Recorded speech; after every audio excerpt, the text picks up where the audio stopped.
দর্শক, এই মুহূর্তে নতুন মন্ত্রিসভার সদস্যদের জন্য প্রস্তুত রয়েছে ৪৯টি গাড়ি। এরই মধ্যে ২৫টি গাড়ি পূর্ণমন্ত্রী এবং ২৪টি গাড়ি উপ এবং প্রতিমন্ত্রীদের জন্য থাকছে। আর এ নিয়ে সবশেষ খবর জানাতে আমাদের সাথে সচিবালয় থেকে যুক্ত হচ্ছেন আমাদের সহকর্মী শারমিন নীরা।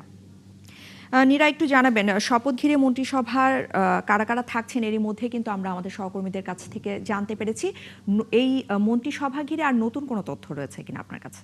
নতুন তথ্য বলতে আমরা যারা সচিবালয়ে আসি আমরা শপথের পুরো প্রক্রিয়াটি আমরা আসলে দেখে থাকি এবং যেটি লক্ষ্য করি যে সাধারণত এর আগে দেখেছি যে বঙ্গভবনে যেহেতু শপথ হয় গাড়িগুলি ক্যাবিনেট ডিভিশন থেকে পরিবহন পুলে রিকোজিশন দেওয়া হয়, এবারও তেমনটা দেওয়া হয়েছে এবং গাড়ির সাথে একজন করে গানম্যান, একজন চালক তো থাকবেনই এবং সরকারের একজন কর্মকর্তা থাকেন সবসময় প্রোটোকল দেওয়ার জন্য এবং সেই গাড়িগুলি যিনি শপথ নেবেন তার বাসায় যায়, তাকে বহন করে বঙ্গভবনে যায়। এবার এই ছবি খানিকটা ভিন্ন। সকাল থেকে গাড়িগুলি যথারীতি প্রস্তুত হয়েছে, তবে যে কর্মকর্তারা প্রোটোকলের অংশ হিসেবে থাকেন তারা সরাসরি সংসদ ভবনে চলে গেছে। এখান থেকে একজন করে গানম্যান এবং গাড়ি বহর চলে গেছে সংসদ ভবনে। অর্থাৎ সকালে যেহেতু সংসদ সদস্যদের শপথ হয়েছে, যারা আসলে মন্ত্রী হিসেবে ক্যাবিনেটে জায়গা পাচ্ছেন, মন্ত্রী প্রতিমন্ত্রী বা উপমন্ত্রী হিসেবে তারা সংসদে রয়েছেন, তারা সেখান থেকে শপথ নেবেন এবং এই গাড়িগুলি তাদেরকে বহন করে পতাকা খুলে দিয়ে, পতাকাটি লাগানো ছিল খুলে দিয়ে পরবর্তীতে তারা তাদের যে গন্তব্য বাসস্থল সেখানে যাবেন।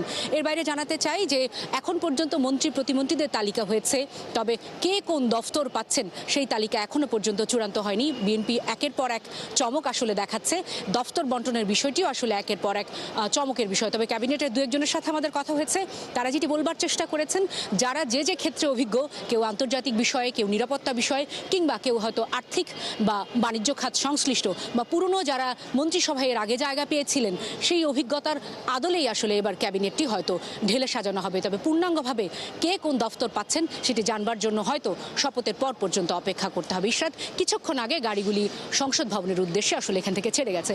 যেহেতু সচিবালয়ে আছি, একটুখানি জানাতে চাই, কিছুক্ষণ আগে বিদায়ী যে স্বরাষ্ট্র উপদেষ্টা রয়েছেন জাহাঙ্গীর আলম চৌধুরী, তিনি গণমাধ্যমের সাথে কথা বলেছেন। তিনি যেটি বলবার চেষ্টা করেছেন, একটি ভালো নির্বাচন তিনি দিতে চেয়েছেন, ইউনূস সরকার সেটি করেছে।